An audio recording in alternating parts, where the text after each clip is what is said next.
In the heart of Mbanta, a new presence arrived, carrying with them a new God. The Christian missionaries asked for land to build their church. Our elders, wise in the ways of our traditions, offered them a piece of the evil forest. They believed no one would dare build on that haunted ground, certain our ancestral spirits would swiftly deal with these intruders. To everyone's shock, the missionaries didn't flee. They accepted the land with joy, their voices rising in songs we did not understand. The village watched and waited. We were sure the forest's malevolent forces would consume them within days. But days turned into a week, and the missionaries remained unharmed, their church walls rising from the cursed earth. The people whispered, perhaps the gods will grant them a grace period 28 days. Before unleashing their wrath, we counted each sunset. The 28th day came and went. Still, nothing happened. This seeming impotence of our gods was a powerful sermon. The church, standing defiantly in the evil forest, began to draw people in. The first 3 converts were a small ripple, but soon more followed. Nika, a woman burdened by the sorrow of bearing twins for time's children. Our customs forced her to abandon, found refuge among them. For her, the new faith offered a hope our traditions could not. She was not missed by her husband's family. Then came the moment that shattered Okonkwo's world. His own son, Nmoy, was seen among the Christians. When Okonkwo's cousin brought the news, a storm of rage gathered in his eyes. He waited for Nmoy to return. The moment the boy appeared, Okonkwo lunged, his powerful hands closing around Nmoy's neck. "Where have you been?" he roared, his voice a tremor of fury and betrayal. It was his uncle, Achendu, who intervened, commanding him to release the boy. That day, something broke between father and son. Nmoy walked away, not just from his father's compound, but from the life he had always known. He journeyed to Umofia, to a school where he would learn the white man's words to read and to write. Okonkwo was left alone, drowning in shame, wondering how he, a man of fire and strength, could have fathered a son he saw as so weak, so effeminate.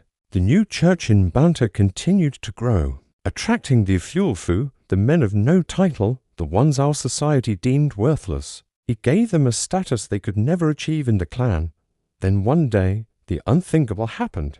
The Osu, the outcasts, sought entry. A line was drawn in the sand, even within the church itself. Many of the converts recoiled. Moving away from these people who were considered unclean from birth, an uproar followed. The converts demanded that the Osu be cast out from this new community, just as they were from the old. But the missionary, Mr. Kiago, stood firm. He refused to deny them. He told the congregation that in the eyes of his God, there were no outcasts. His conviction was a rock against the tide of their prejudice. He challenged their old fears, telling the Osu they would not die if they shaved the long, tangled hair that marked them, and they didn't. This act of defiance, this simple haircut, was a revolution. The Osu, finding acceptance for the first time in their lives, became the most zealous followers of the new faith. Their zeal, however, soon spilled into arrogance. One of them, emboldened by his new status, boasted of killing the sacred royal python, an animal revered as an emanation of the god of water. This was an abomination. The clan was horrified. For Okonkwo, this was the final straw. He demanded violence. We must drive these men from our land. He urged the leaders of Mbanta, but the elders chose a different path. Not war, but ostracism. They would cut the Christians off completely, treating them as if they did not exist.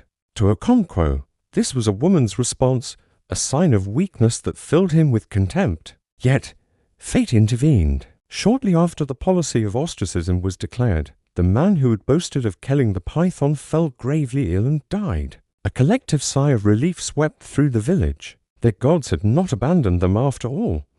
They had simply acted in their own time, in their own way. Faith in the old ways was reaffirmed, and the policy of ostracizing the Christians was quietly abandoned.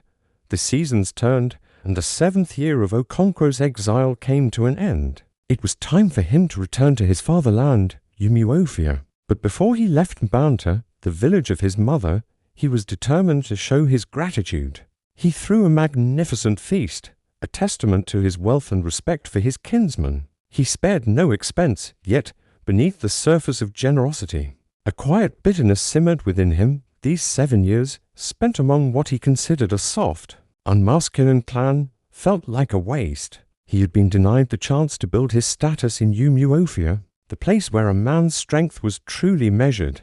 At the feast, his mother's kinsmen praised him. One elder marveled at his generosity, another at his deep respect for the bonds of kinship.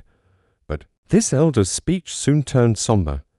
He looked at the younger generation, at the empty spaces left by those who had joined the new church. He spoke of a creeping sickness, a faith that was teaching sons to abandon their fathers and brothers to turn against brothers. He feared for the clan, for the traditions that had held them together for generations. He saw the threads beginning to unravel. As Okonkwo prepared to leave, these words echoed the storm in his own heart. He was returning home, but the home he was returning to was already changing, and a great struggle was on the horizon.